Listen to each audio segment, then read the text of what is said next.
It is very, very clear, and has been for nearly 100 years, that aviation, so many of aviation disasters have occurred because humans are involved.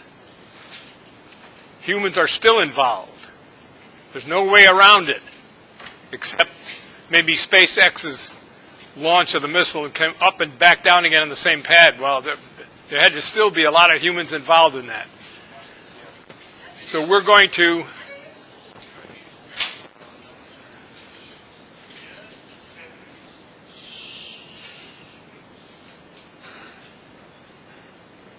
examine some of the frailties of human beings when it comes to vision, perception, understanding, physical well-being, and you'll probably begin to see that it's not terribly difficult for pilots of aircraft to make mistakes, because in addition to showing you a lot of the illusions that can occur with human beings, we're going to show you the kind of runways all across the world where they're expected to land aircraft, large aircraft and small aircraft, in order to get people from A to B. So,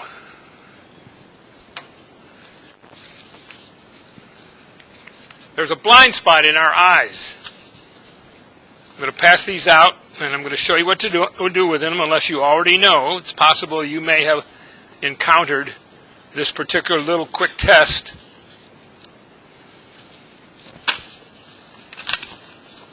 Let's see, how many are there? 2? How many got? 1, 2, 3? Okay, there's 4. 1,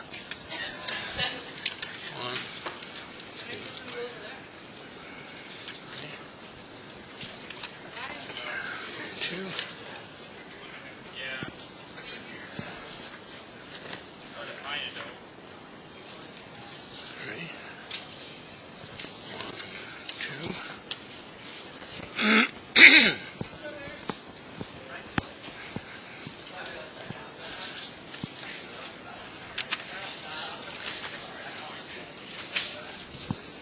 Okay, so now you have that sheet of paper.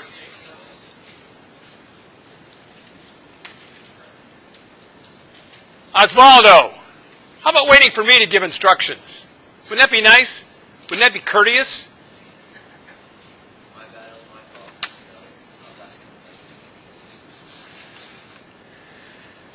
Okay, so in order to test the blind spot, hold it at arm's length. Close your right eye. Look at the spot with your left eye. Look at the spot with your left eye. Cover your right eye completely. Look at the spot in your left eye, and holding that, start bringing this up to you, continuing to look at the spot with your left eye, and pretty soon that little airplane will disappear.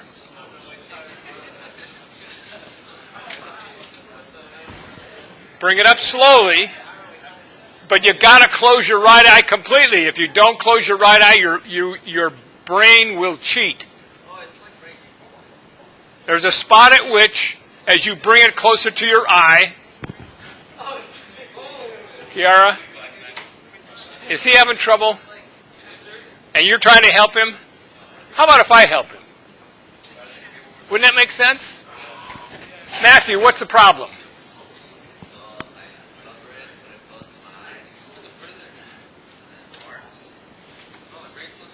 You look at it from a distance with your left eye looking at that, covering your right eye, and slowly bring that towards you until you can no longer see that. But don't look at that. Just look at the whole sheet of paper, and it'll disappear. Does everybody get it or not? Yeah. Are you everybody, Jesus? You were louder than everybody, right? Okay, so the point should be made that there is clearly a blind spot in your vision. It's always been there. One of the things you have to be particularly concerned about is that when you are driving a car and you come up to a stop sign and you look quickly to the left, if you don't do more than just quickly glance, you're going to miss a car because it's going to be in your blind spot. All right, see this nickel? You hold a nickel at arm's length like this. That's the only part of your eye that will be in sharp focus. That's it, that nickel. You'll be able to see through that nickel. That's the only area of your eye that has sharp focus. So right away your question should be, how come we see things sharply? Everything around that nickel should be blurred, right? It should be. But the brain takes the eye and it starts tremoring it like this. It makes the eye do this.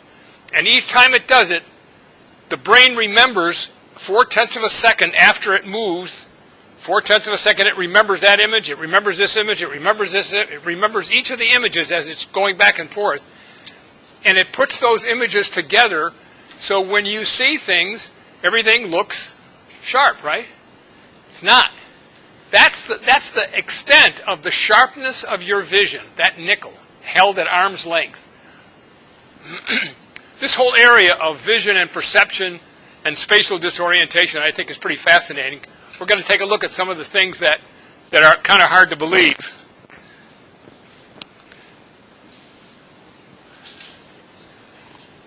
If you're out at night,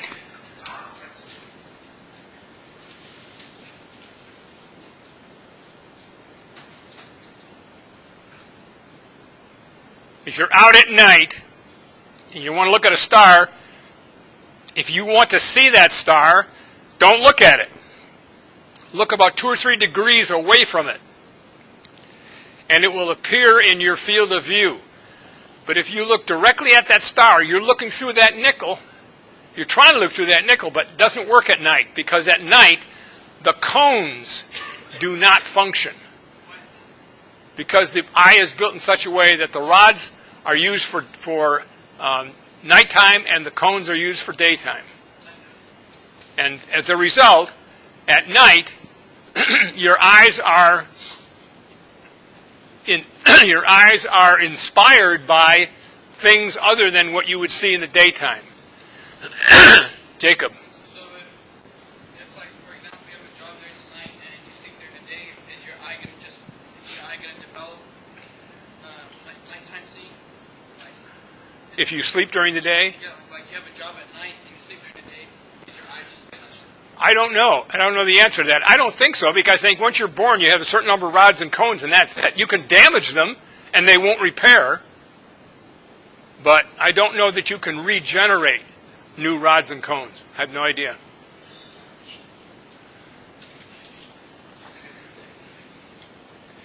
The other factors that influence that are smoking, drugs, alcohol, anything that would generally ruin your system otherwise would be bad for you and your vision.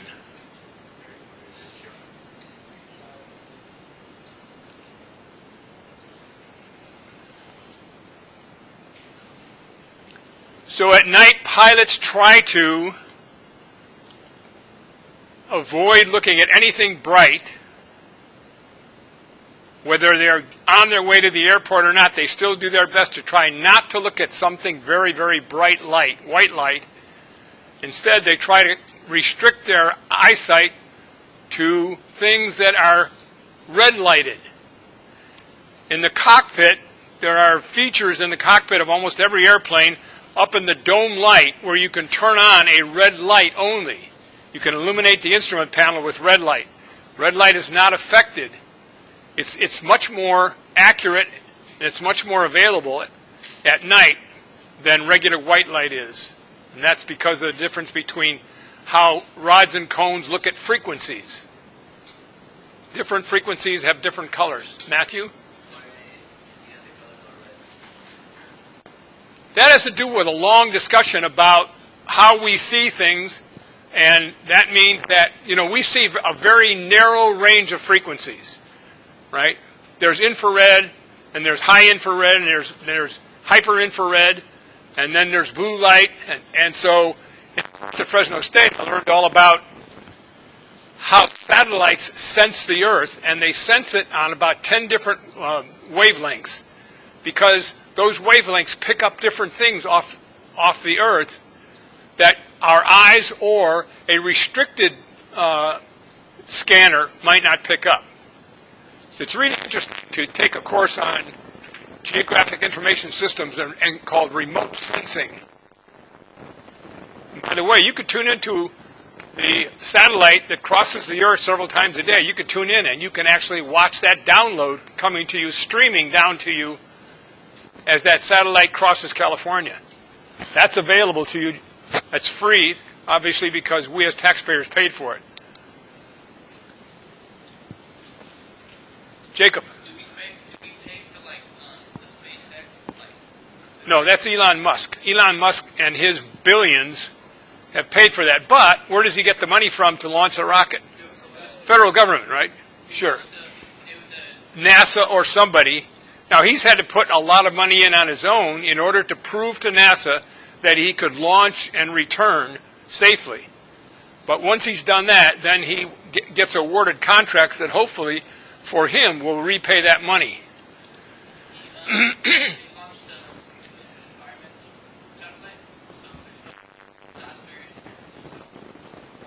Okay. Aircraft lighting is done that way so that at night you can tell whether an aircraft is crossing in front of you, whether it's going away from you, or whether it's coming at you. And here's a good example. Remember, what's on the right wingtip? What color? Green. Right? Green on the white on the right wingtip. And on the tail, there are two lights on the tail down here. One is red flashing, and that's in the front of the tip, and in the back of the tip is a white light.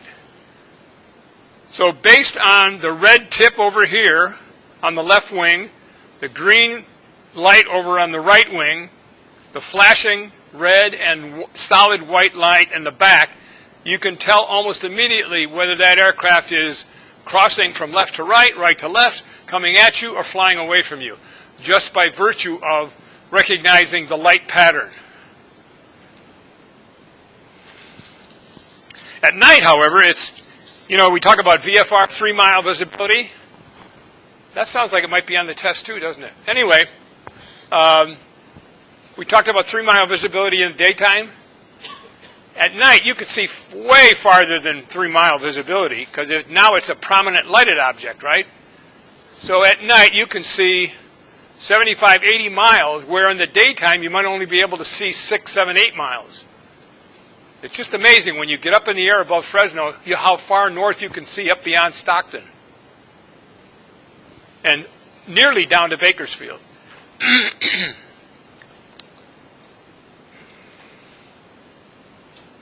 Okay, so here's the visual illusion.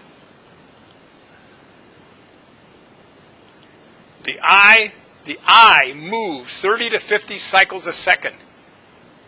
And by virtue of doing that, it makes an otherwise fuzzy picture sharp. So it moves beyond just that nickel in the center, and it scans itself around, and your brain remembers those scans. Excuse me. So we're going to take a look at some of visual illusions that are in many ways kind of fun. If you are all interested in this subject, there are books called Perception or Visual Illusions or something of that sort in the library. Take them out, look at them, get a lot of fun out of them. What they did in this particular instance is they took the circle on the left with the green in the middle, and they were able to move it along with the tremors of the eye. They were able to follow the tremors of the eye by where the subject was looking at the circle on the left.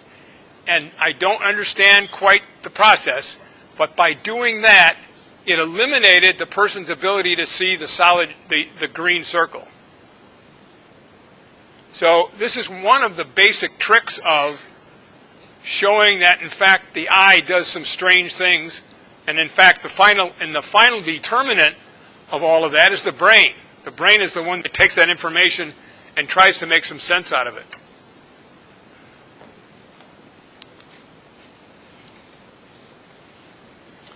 So autokinesis, we've talked about that before, and that is if you look up on a dark night at a star in the sky and you stare at that star and for any length of time, it will appear to move. And it has again to do with the tremors of the eye. We don't think our eyes are moving 40 to 50 cycles or 30 to 50 cycles a second. But that's the only way we'll ever see. We can't see clearly if our eyes don't move. Pretty fascinating. Not sure why. You wonder why nature made things the way that were made. What was the purpose of having to, first of all, having only a nickel's sharp sight? Now the brain has to compensate by moving the eyes and then taking that information, which is clearly fuzzy, and making something sharp out of it. And doing that instantaneously, right? As I look around the room, I can see everything sharp. But my little nickel eyesight is not seeing things sharp. I mean, it's the only thing that's seeing it sharp. We talked about false horizons. That can occur several different ways. One, it could be you're flying at night and there's a layer of clouds and that layer of clouds is sloping and you think it's the horizon, and now you're going to tilt your airplane so that you think you're level with the horizon, and now you can't understand why you're making a turn. The other is when there are lights on the ground at pitch black at night and there are stars in the sky, pitch black at night, and you can't distinguish between the two of them. We talked about that before. That has a lot to do with vertigo. And they say that is the principal reason why John F. Kennedy Jr. died in an airplane crash on the way from Boston to his home in... No, his home on an island. I forget. Anyway. But he was on his way across the ocean, a short trip across the ocean, and he wound up getting vertigo and went down into the ocean.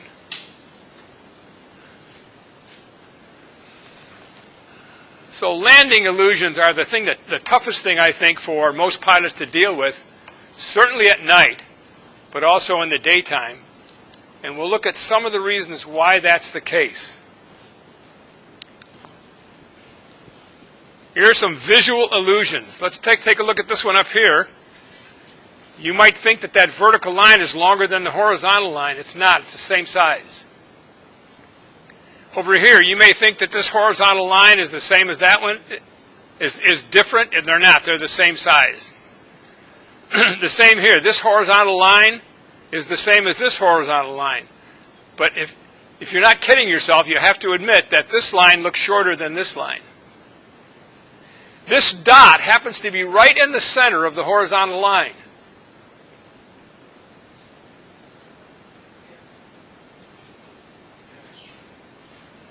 And you need to pay attention because there's an exam coming up on Wednesday. This one here, it appears that this line intersects over here somewhere, but it doesn't. It comes straight down and goes through this one. Down in here, it appears that these lines are not parallel with one another, but in fact, of course, they are. Down at the bottom here, this inner circle is the same size as this circle, although it appears to be smaller. And here, the outer circle here is the same size as the inner circle here.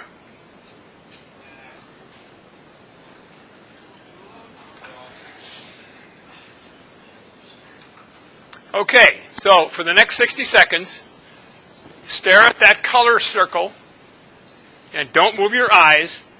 And at the end of that period, I'll tell you when to stop. Come on, guys, keep it up. And you'll have to sit outside somewhere.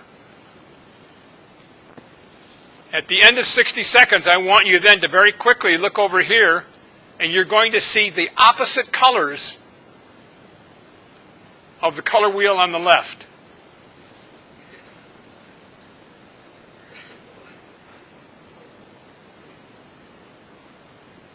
If you just do it for 20 seconds or 30 seconds, you might see some colors, but they won't be as vivid as if you looked at it for 60 seconds. So don't cheat yourself. Hey, Sal.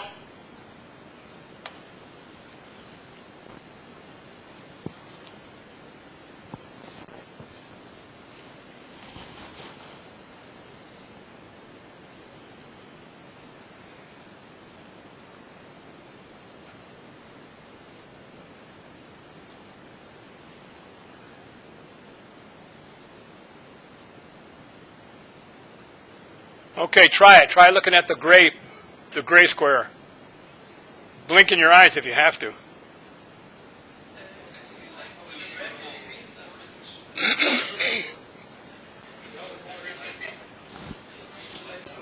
This will be red, won't it? That's red over here.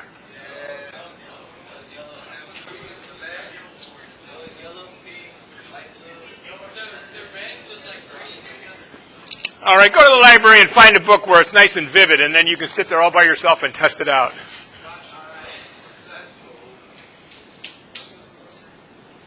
All right, stare at that for 60 seconds.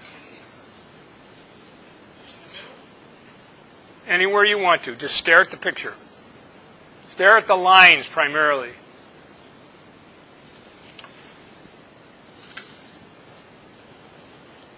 And then when you're done, I'm going to flash up another set after this, and I'm going to ask you which way they're bent.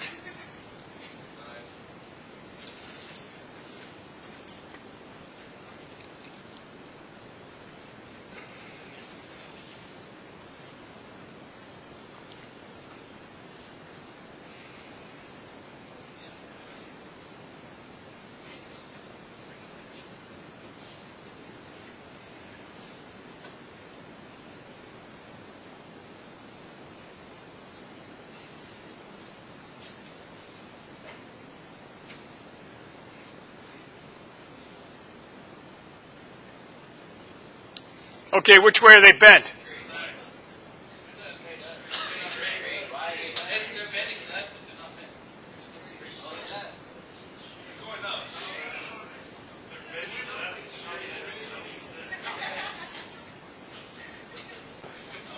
Well, if they were like this, would that be to the left? It depends on whether you're looking at them convexly or concavely.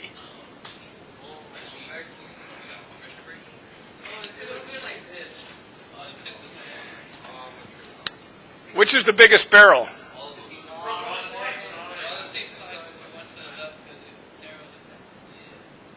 So what's the answer? They're all the same. Do they look the same? Damien! They don't look the same to me.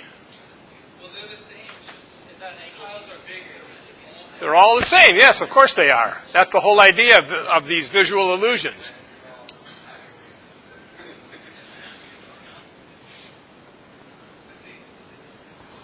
Both at equal heights on the page, but one seems to be higher than the other, doesn't it?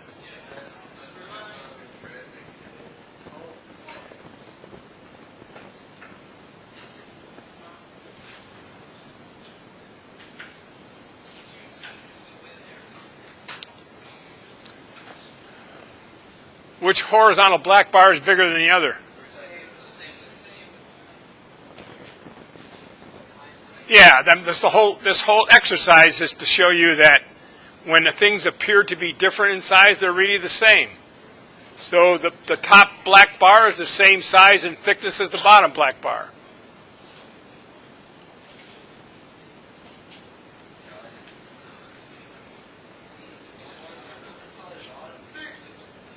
For those of you with superior eyesight and a superior intellect, all this stuff just goes over your head, right?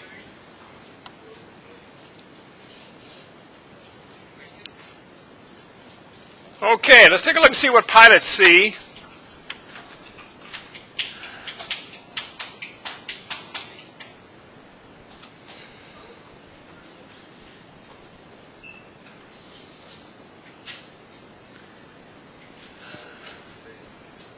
This is going to be a series of airports where pilots are expected to land aircraft, and they're expected not to be subjected to visual illusions, but it's hard not to be subjected to it. especially when you're surrounded by a huge city. That looks like the original Hong Kong airport, I think.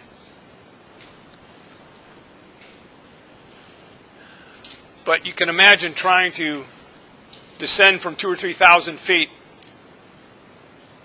put the wheels of the aircraft right on the second set of hash marks, and be able to land and roll out safely.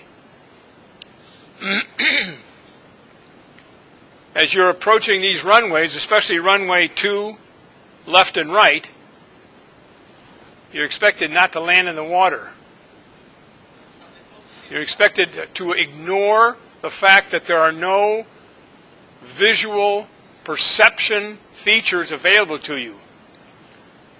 Jacob. Are they both the same size?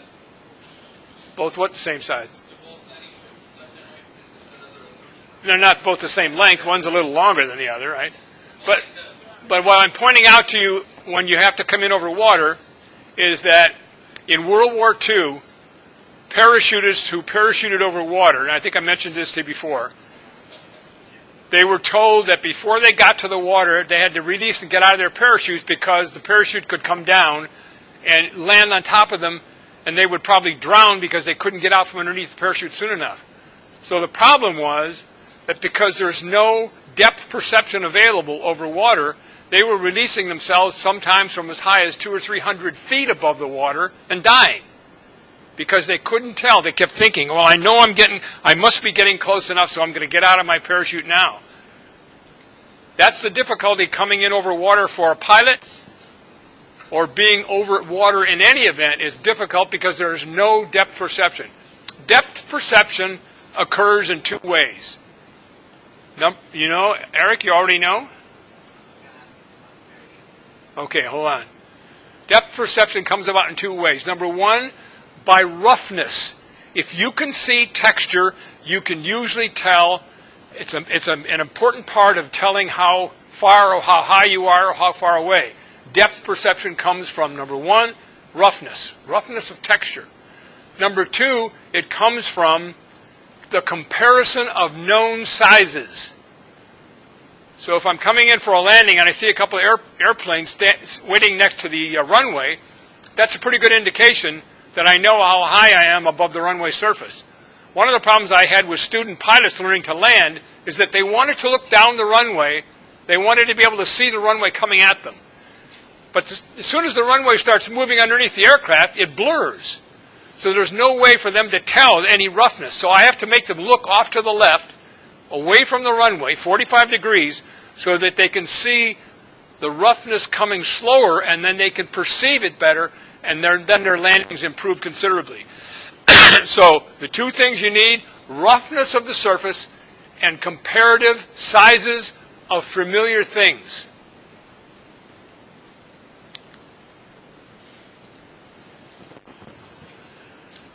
And then on a day when it's very hazy and you're out over the ocean and you have to come in and make a landing on a runway that both ends are in the water practically, it's not easy.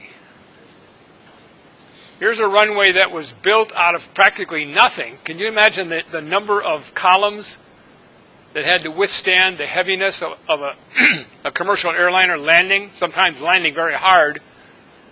That airport, I think, is Madeira in Portugal, one of the toughest airports to land at in the world, because there are so many strong gusts of wind that continually blow around that airport. It's right near the Strait of Gibraltar.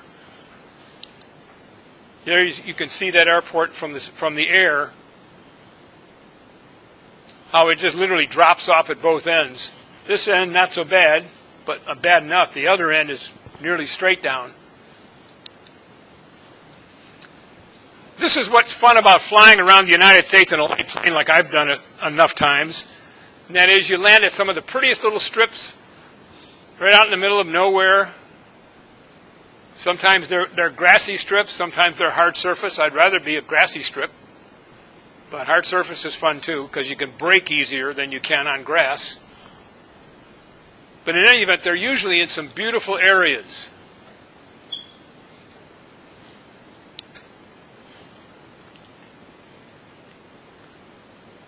Not sure where that is. That could be like Bermuda.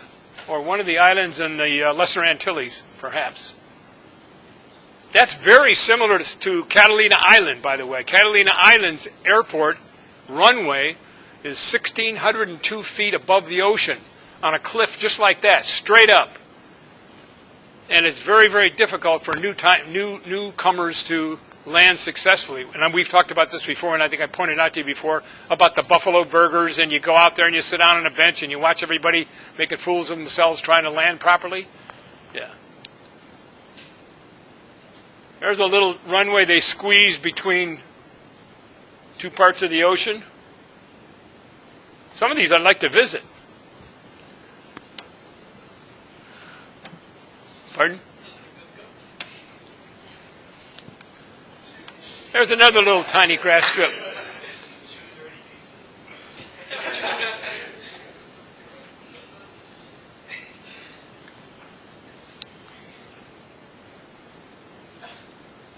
This is an interesting photograph because I think there will be one coming up that shows that same runway without the aircraft in the picture, but the runway surface has been painted.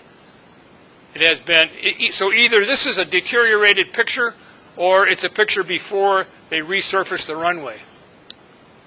There you can see it. Sun runway has got much better markings on it. No. Let's go back. Different airline. Same type of airplane. Generally speaking, because of how steep the approach is here, you really can't use anything that would eat up a lot of runway. That's the reason you have a high-wing twin-engine airplane going in there, a turbine. Again, I'm not sure where that is. That could be one of the islands like Guadalupe or San Martin.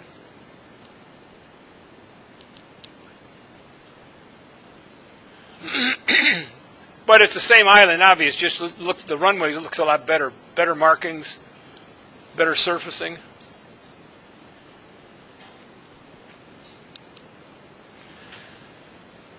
This is probably Nepal, where I was last year in May, where the runways up in the Himalayas are fierce. They're just one of those things where you have to be absolutely certain that you're going to take off because there's no coming to a stop before the end of the runway. Jacob? Are you going anywhere for this vacation? Am I going where? Like anywhere for vacation? Flying? I usually do once a year, but most of my time has been around the United States and then to the Bahamas and to down in Baja. I've been to Baja maybe 40 or 50 times, I suppose. It's a lot of fun flying down there because you land mostly on sand, on the desert. You know, they clear away the cactus in the desert and you land. As long as you can get the cows off the runway. But my friend and I flew down there one time, and there were cows all over the runway. So we did a low pass over the runway to scare the cows off the runway, and they did. We got them off the runway. And then we came around and landed. But as we were rolling out, we kept hitting cow pies. And it splattered all over the underside of the aircraft, on the wing surface, on the tail surfaces, everywhere. The problem is we were hoping we could relax that when we got there, but the problem is you can't let that stuff stay on the paint because it'll eat the paint away. So we had to, by hand, we had to carry buckets from the local farmhouse back to the aircraft, and we had to spend the next couple hours washing that stuff off the aircraft. So anyway, I'm not sure that you would really enjoy taking off down that runway. You would probably be sort of saying your prayers maybe on your way down, hoping that the airplane would not have an engine problem. There's another runway that ends in a canyon. Looks like a little bit of a canyon.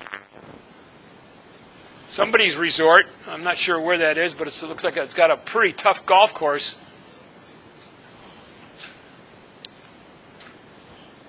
This looks pretty easy. It's so wide. The problem is that the width of a runway is also an illusion. And we'll talk about that in a few minutes. There's another one, some island somewhere, probably in the South Pacific.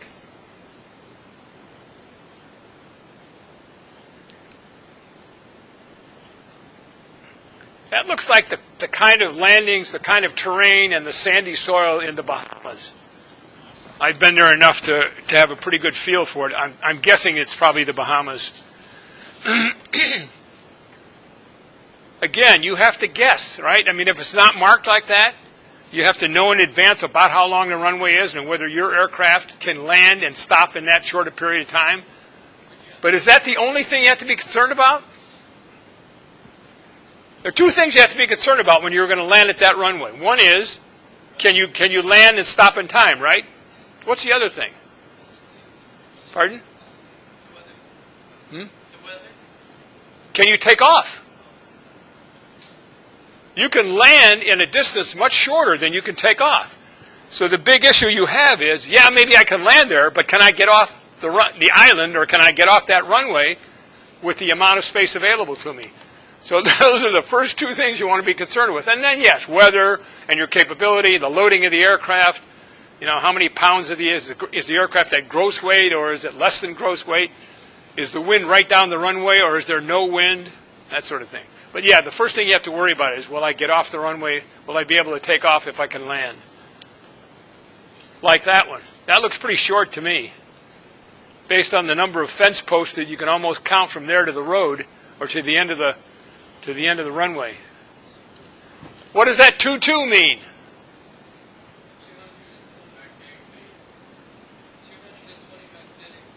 220 magnetic. So that's the direction the aircraft is landing, 220 degrees magnetic. And where is that, by the way? What direction is that?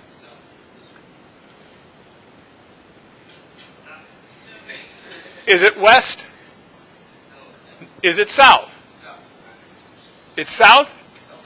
Southwest. It's between 180 degrees and 270. 180 degrees is south, 270 is west, so it's got to be southwest. How about that runway? Is the landing's one way only and takeoff is one way only? Is that weird? Yeah, I mean, somebody has to be really dedicated to want to get into that runway. That would probably be mainly for search and rescue, wouldn't you think?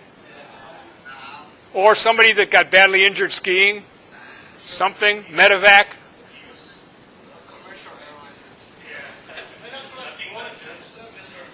And what are those applications of powered aircraft that you had on the question that might be on the final exam? Remember that? What are the applications of powered aircraft? One of them is medevac, right? There's a tiny little island. The nice part about these on the islands is that there are no major obstructions leading up to the runway and going away from it. So you have a lot more room to successfully get off the runway. That looks like that same runway we saw before with the golf course all around it, but it doesn't appear to be now. But look, it's got a crown in the center. It's up and then it levels off. And remember, I told you before that at Catalina Island, when the pilots get right here, they think, because they can't see over that crown, they think that the runway ends right here. And so as a result, they put power to the aircraft right at this point here, and they take off. And as soon as they get up in the air, they realize they had another 1,000 feet or more of runway available. That happens at Catalina all the time.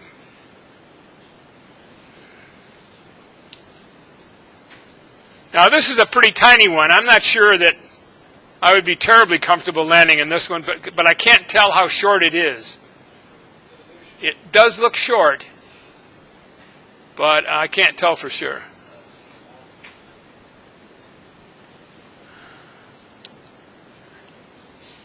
Again, here's one of those runways that they built out of probably coral rock or something, and although this end looks like it's got some height, obstructions, the far end looks pretty good. You'll be able to take off without having to climb up too rapidly to get over obstructions at the far end.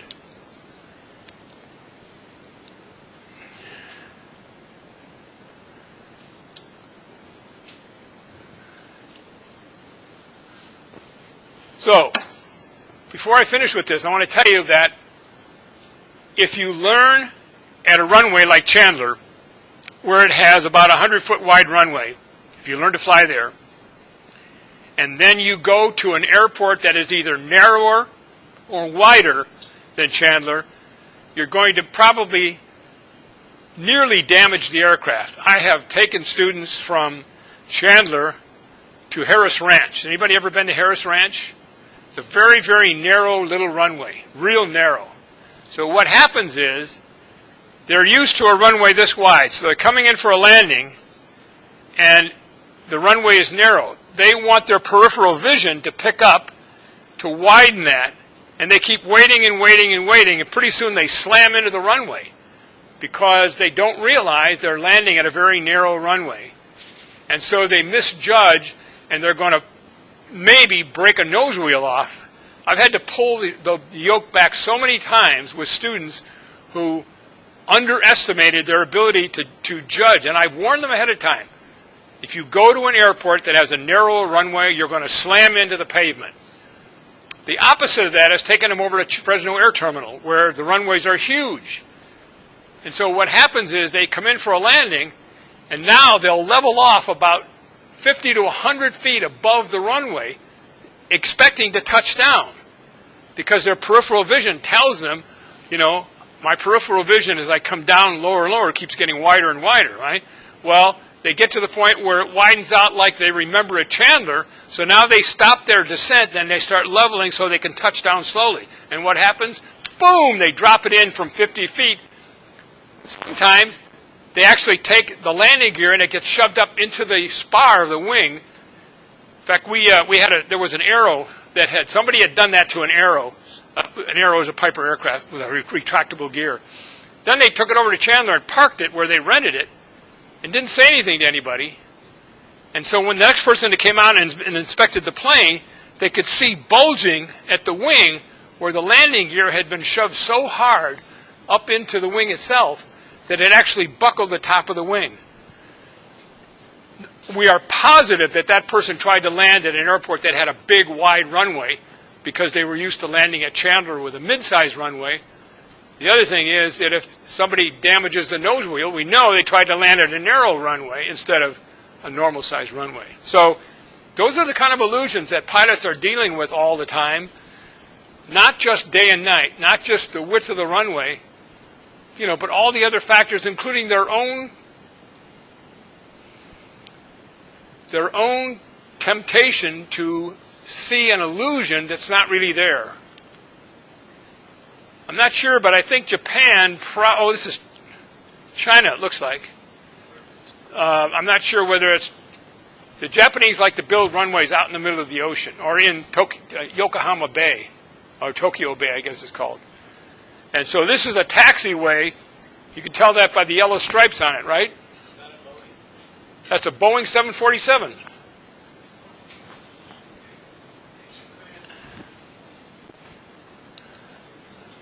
Okay, so that will cover that, and we'll go back to our presentation.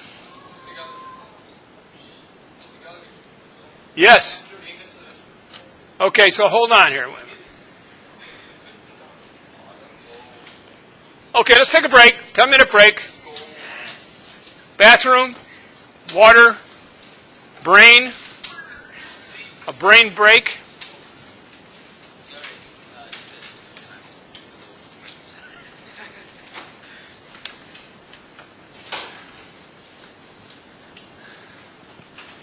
What do you want to bet some of these are going to be on the final exam?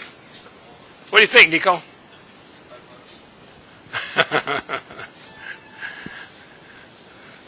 That's probably a good bet. You guys can take these home with you.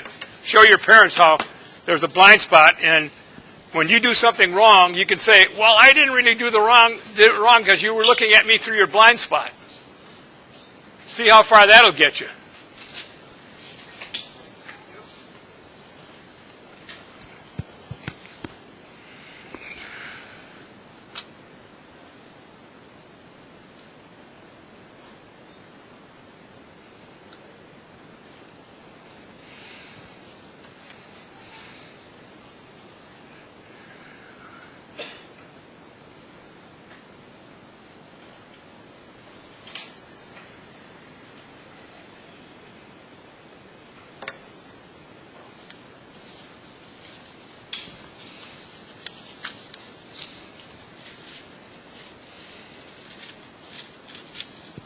Does anyone else have any papers to turn in?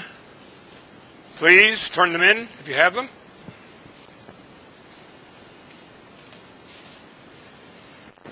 Hello. In? Good. Osvaldo, your papers all turned in? The dual enrollment and the permission to go on the field trip.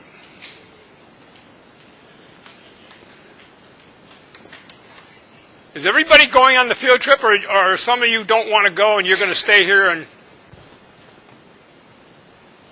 build an airplane?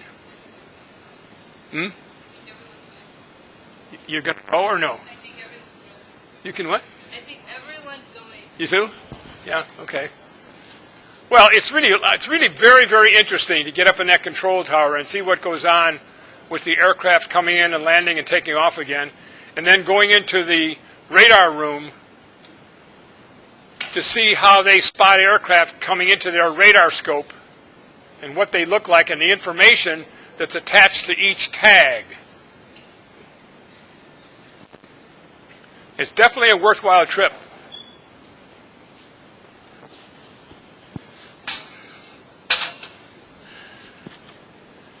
And Kiara, if you have a chance, talk to Mrs. Tourangeau, who is the lady who is ahead of the entire air traffic control system over there. Talk to her about her career, about how she went about doing it, what she likes about it, what she doesn't like about it.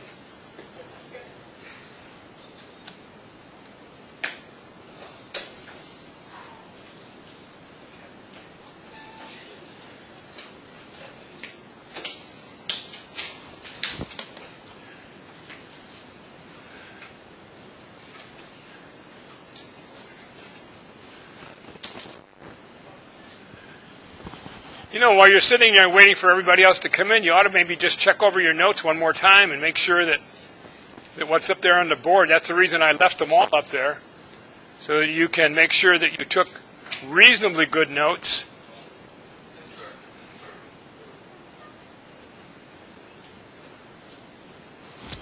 Autokinesis, what about that?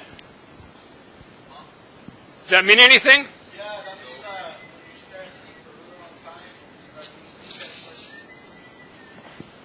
Okay.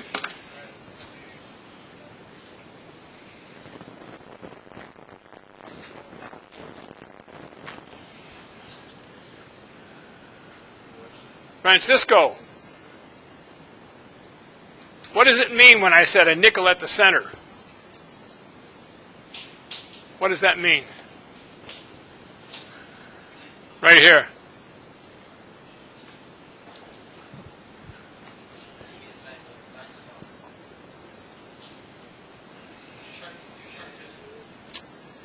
No? Anybody else want to answer the question? Jacob? Hey, guys. You know, it's break time, so you can chat a little bit, but keep it a little bit lower while we're talking. Jacob? Yeah, that's the only sharp vision you have. And how big is it? Out at arm's length, correct? You hold a nickel at arm's length, and that's the maximum sharpness that your eyes are going to give you.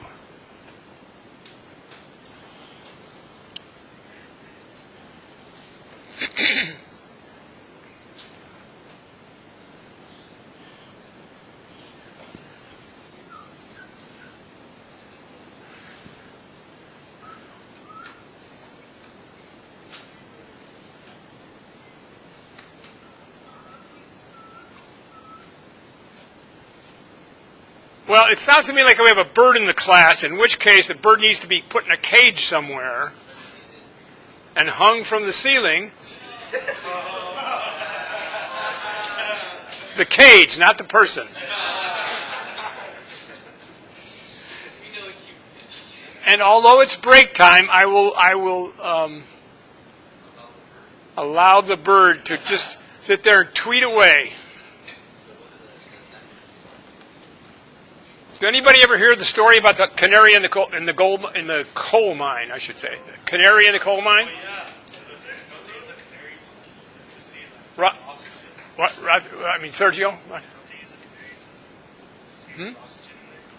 The what?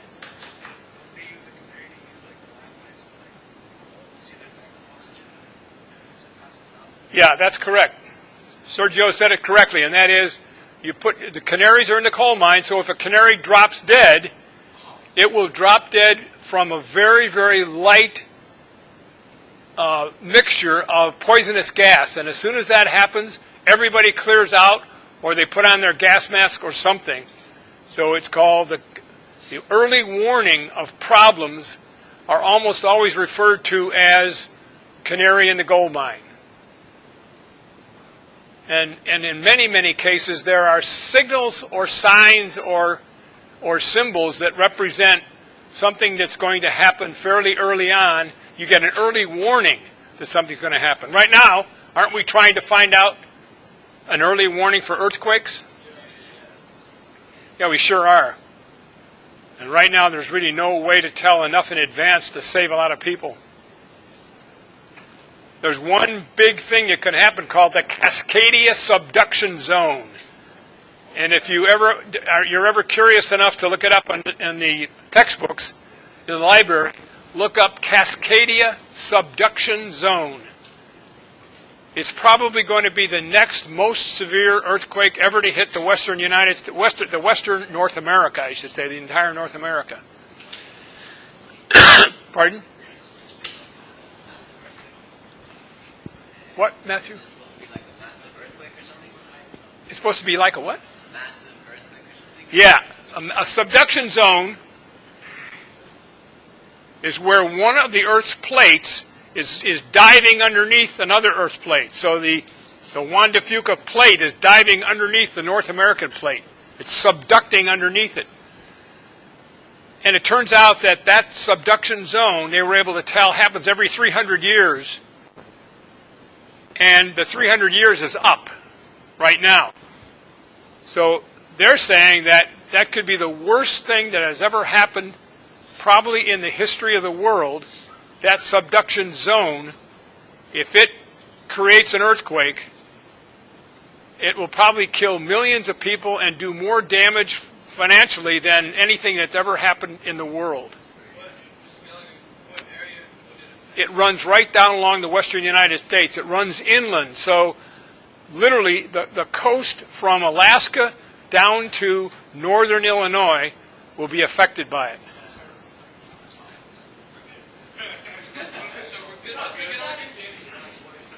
Yeah, I mean, if you guys live closer to the coast, you might have oceanfront property. Maybe Orange Cove will be the next Monterey or something.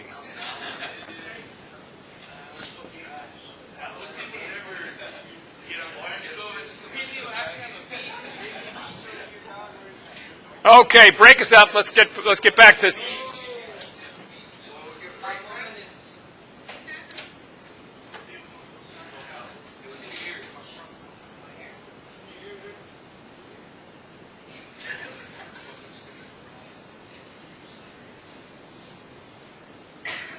The next topic is called flicker vertigo, and it comes from things like the sun shining through a propeller.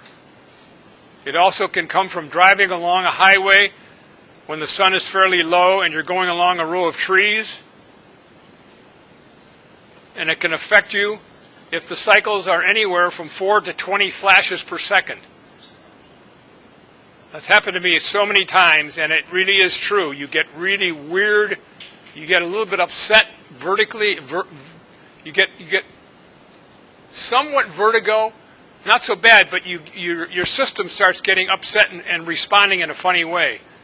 A couple times I've had to pull over and stop driving because, for example, on Route 41, if you're going south on 41, 41 turns into a single-lane highway for 6 miles. And during that 6-mile stretch, there are a long row of Italian cypress trees. And when the sun is fairly low in the horizon, it's shining through those cypress trees. And if you go through there at a certain speed, you get a little bit upset by the fact that those flashes are occurring somewhere between 4 and 20 flashes per second. So if you're flying an airplane and you're flying into the sun, you have to be very, very concerned about the fact that you try not to look ahead through the propeller, but hopefully off to the side.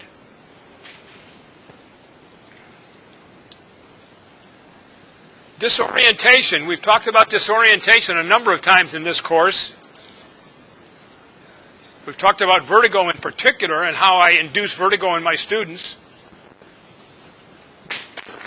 and how I myself got vertigo that scared the blazes out of me because I couldn't believe how strong it was and how real it was.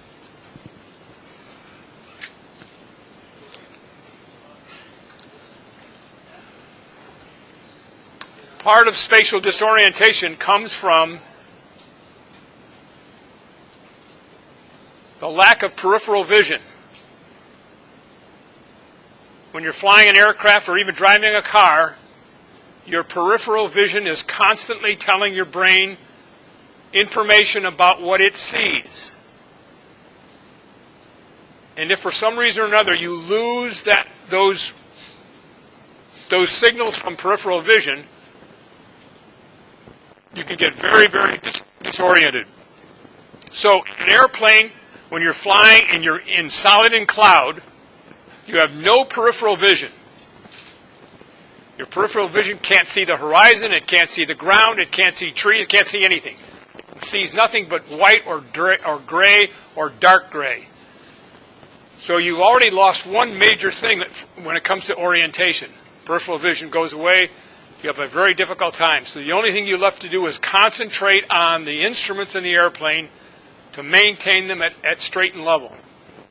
So many people have died in an aircraft because they didn't believe the instruments.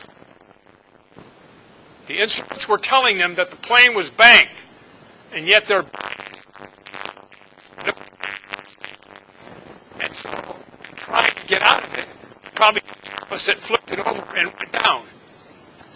People in the last 100 years in aviation have died as a result of not believing the instruments in the airplane.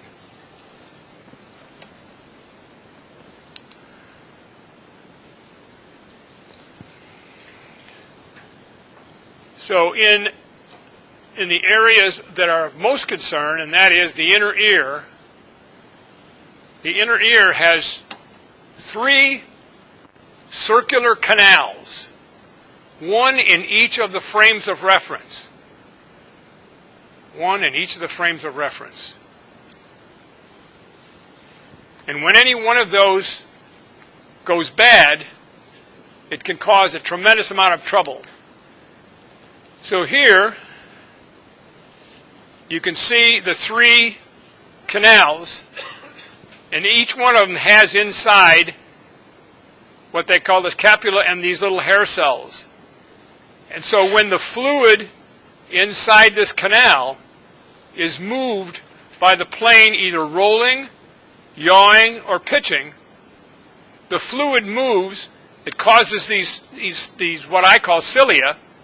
That's a different name for them. You can just call them hair cells.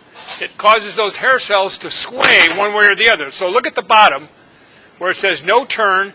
The hair cells are straight up. And you do a clockwise turn, and the fluid comes over and puts pressure this way. No acceleration, a decrease in the rate of turn. These inner ear hair cells are really critical. And one of the things that I found out very quickly is when I come in for a landing with a student, we come in, let's perhaps 65, 75 miles an hour. Now we're coming to a stop, and here's the turn off the runway. They all want to turn off the runway right away. And it's because they think they're slower than they really are. And I have to warn them, no, you've got to come to a stop on the runway. If you don't, you're going to try to turn, and you're actually going to be skidding off the runway and off the taxiway into the dirt, or into the ground lights, or into the signs that are along the runway. It's because your cilia are telling you one thing, and what's happening is your body is being carried along in that airplane. So many people have skidded off the runway because they tried to make the turn off the runway before they were really ready to make that turn. Their inner ear said, yeah, everything's okay, because we're much slower now than we were before. Yeah, but not slow enough to make a turn. That's the crucial issue. So the cilia in ear not only can fool you when you're on the runway coming in for landing, but they will fool you when you're in flight even worse, because now you have to deal with all three of those, and they're all in a different orientation. One pitch, one roll, and one yaw.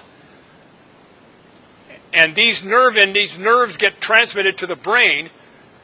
And when we talked about that before, about getting vertigo, at some point in time, the brain just shuts off and says, I'm not accepting any more signals because I can't make sense of what you're giving me.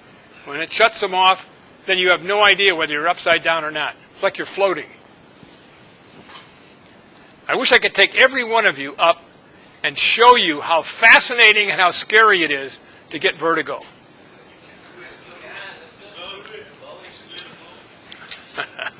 Okay, I will.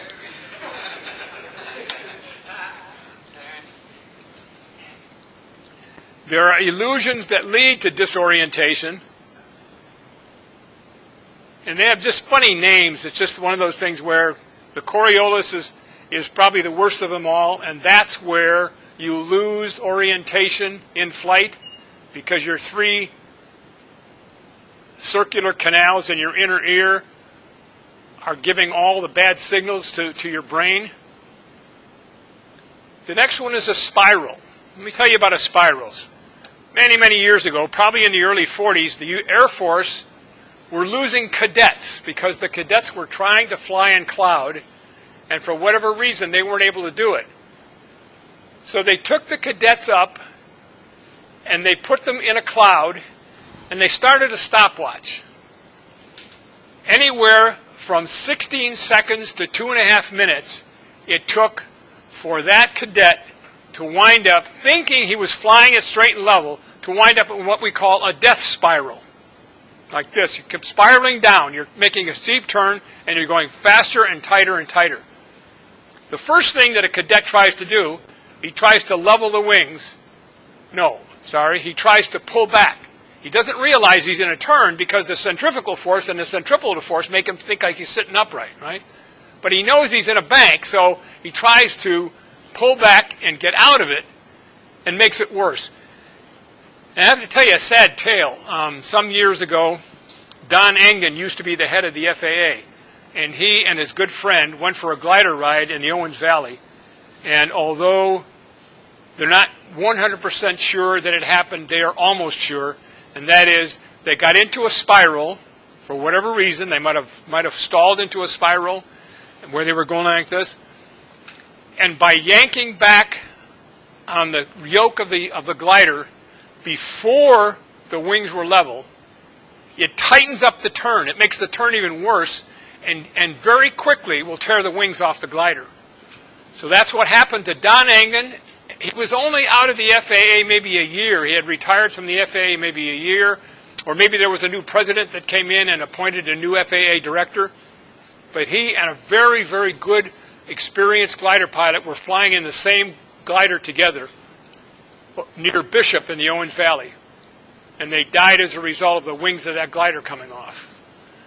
But it was such a good, strong glider that the only theory they could come up with is that they got into a really steep spiral that they tried to get out of the wrong way and broke the wings off. The leans are something a little different, and that is if you're flying along and I put somebody under the hood next to me and I say, okay, let's make a standard rate turn. You turn and turning and turning and turning and turning and turning and turning, and I'll say, okay, now level out.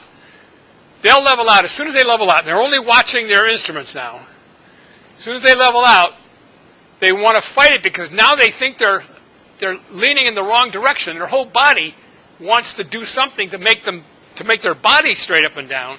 Even though they have leveled out right on the heading that I wanted them to, they're still trying to maneuver the airplane away from that heading because they feel like they're still leaning one way or the other, depending on which way the turn is made. And it happens to me, it happens to anybody. That's another thing that I would love to demonstrate to you, and that is when you do make that kind of constant rate turn, pretty soon your inner ear stabilizes. right? It stabilizes because you're in this nice constant turn. You're not climbing, you're not descending, but you're making a nice steady turn. You're not accelerating, you're not decelerating. And then all of a sudden you level out. It is very tough to look at that instrument and say, okay, I'm going to hold that no matter how I feel about it. That's called the leans. Climb is straight and level, and that is if you're climbing and all of a sudden you level off, now you're going to have the sensation where the whole aircraft feels like it's going to pitch up and roll backwards. That's not so much. That's not as strong as the leans or the Coriolis or the spiral. But it's still one of those illusions that happens.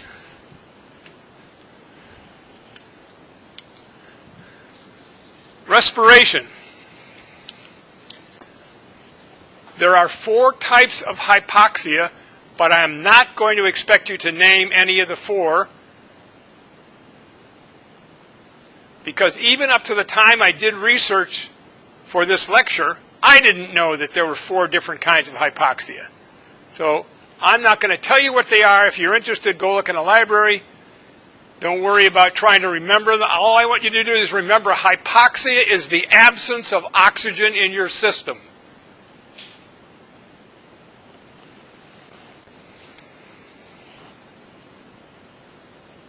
Now let me tell you a little bit of a clue here of the 4 different types.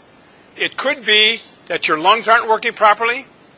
It could be that your cells are not accepting oxygen. It could be that the blood's not passing through the alveoli in your lungs. It could be 4 different reasons why you're getting hypoxia, but let's not worry about that. The fact is that once you get it, you start feeling very euphoric. You feel really great, like, oh man, this is a beautiful day to be flying, right? And you're feeling great, and pretty soon you're starting to make decisions that are irrational. I am going to skip from hypoxia to dehydration, because 3 friends of mine were flying gliders, and I might have told you this story already. 3 friends of mine were flying gliders side by side in the Owens Valley, looking for lift, right? That's how you team up together. You have three gliders side by side. One glider gets into lift, the other 2 get into that same thermal and work their way up.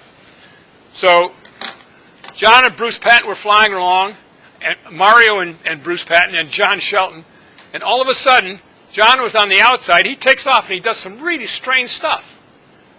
And so these guys get on the radio and saying, John, where are you going? What happened? What's going on? No answer. This goes on for a couple minutes, maybe 5, 10 minutes.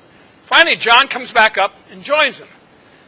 So they say, John, what in the heck were you doing? He said, what do you mean was I doing? Nothing. I've been here all along. Okay, the long story short is he admitted later on that he was extremely thirsty, that he hadn't taken enough water with him in the glider, and we caution people to take a lot of water in gliders. He just didn't have enough water, and discovered that dehydration is just as insidious as hypoxia. The symptoms are very much the same. You start making irrational decisions. You start doing things you don't remember. You hallucinate. You feel great. But you can get yourself in some serious, serious trouble. What's interesting about the 2 of them, and in my opinion, the dehydration is even more insidious than hypoxia, is because what are generally the conditions of your flight when you get hypoxia? Anybody remember the conditions of the flight? Where are you? What altitude? Etc. Pardon? You lose all bearings?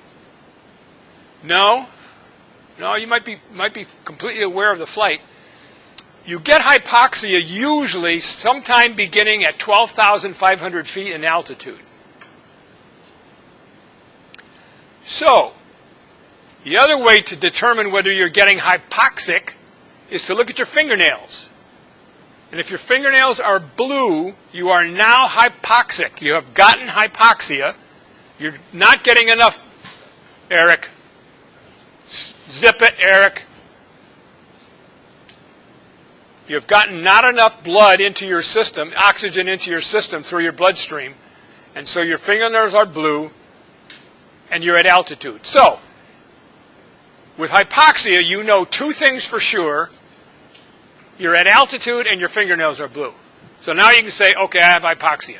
With dehydration, the only way you can tell if you're dehydrated is you're thirsty. But I'm thirsty right now. I could use a glass of water. Probably half of you guys in the room could use a glass of water. That's not a good way to tell whether you're dehydrated. That's the reason you cannot take a chance of going for a flight without water, without a lot of water.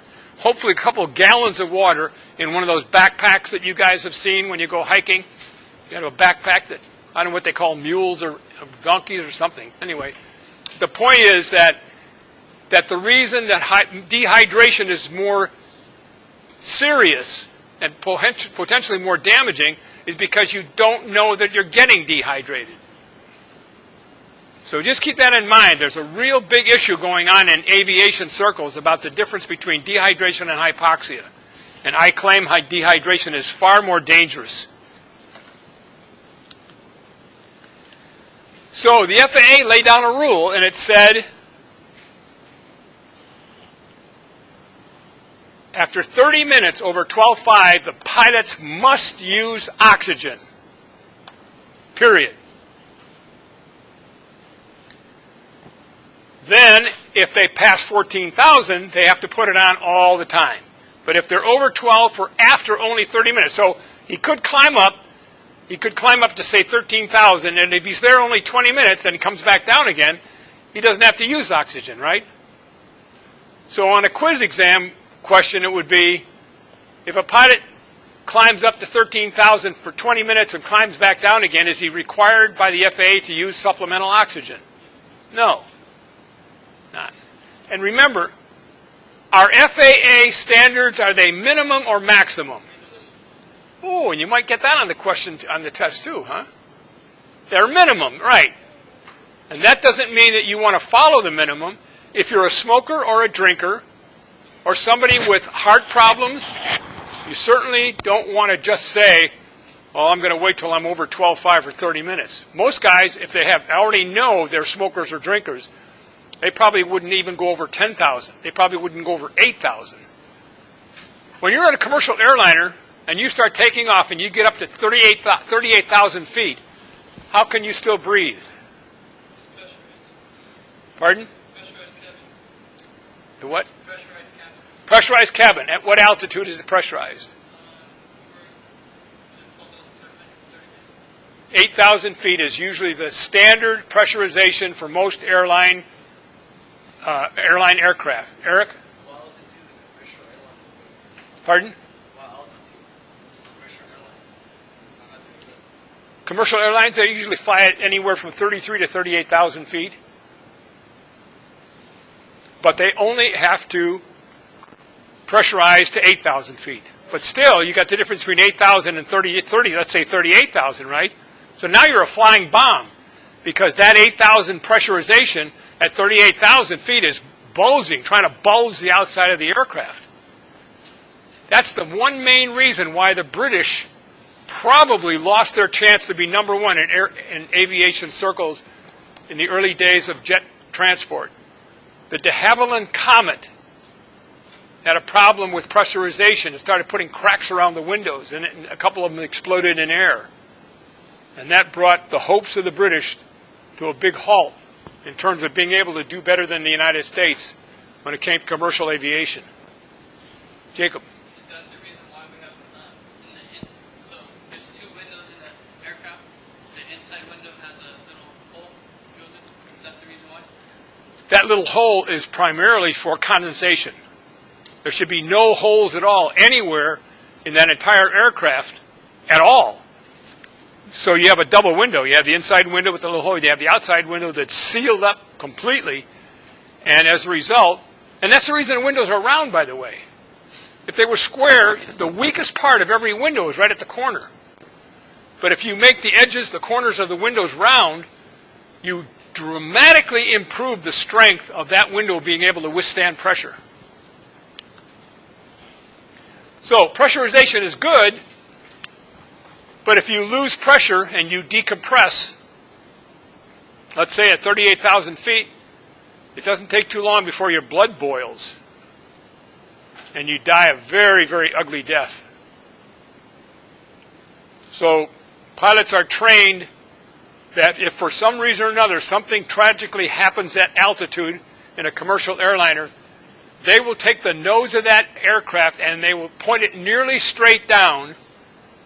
They'll nearly exceed the maximum speed of that aircraft in order to get it down to a lower altitude before people die in that cabin. It's a dramatic aerial maneuver that you don't want to have to go through. Jacob?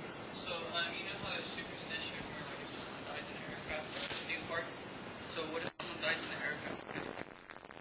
aircraft? If someone dies in the aircraft, what do they do with the aircraft? Yeah. Well, it depends. Sometimes they'll land at the nearest airport. Sometimes they'll go on to the destination. It depends a lot on the family. It depends on the pilots. You know, it just depends on, it maybe also depend on the passengers. I don't know if they don't mind flying with a dead body. You know. Has anybody ever hyperventilated? Even in sports, nobody's ever hyperventilated. Here's the big clue here. You need to have carbon dioxide residuals in your lungs. You need to have carbon dioxide in your lungs. Because carbon dioxide stabilizes your breathing rate. And if for some reason or another you are breathing too rapidly, either because you're scared or because you're upset or something, you're getting rid of too much in the way of carbon dioxide. So one way to avoid that, if you're hyperventilating, is to breathe into a paper bag. Because part of what you expel when you breathe is carbon dioxide, right? So if you breathe into a paper bag and then you inhale again, you're inhaling that back into your lungs, and that's a good thing.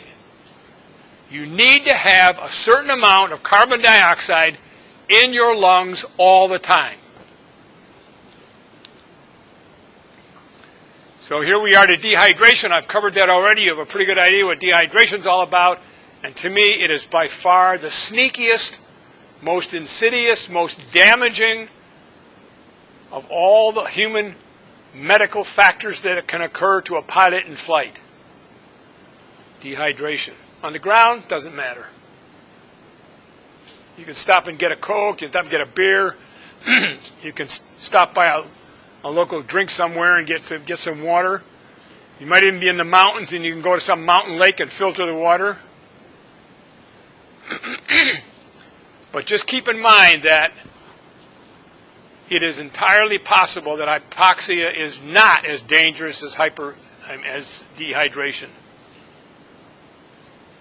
Even though you're talking about oxygen in the blood and you think, well, that sounds more serious than just water in your body. It's not.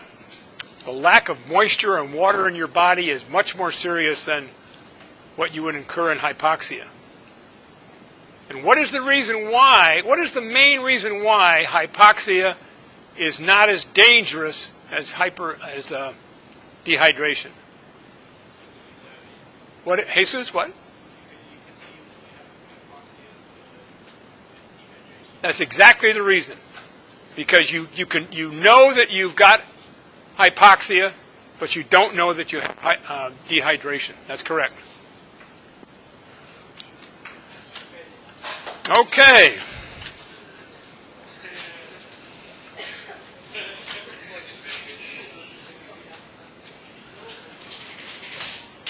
Just a note now, these questions are going to appear in the final exam. The questions from this presentation and the one tomorrow. Yeah, sure. Take them home and practice with them.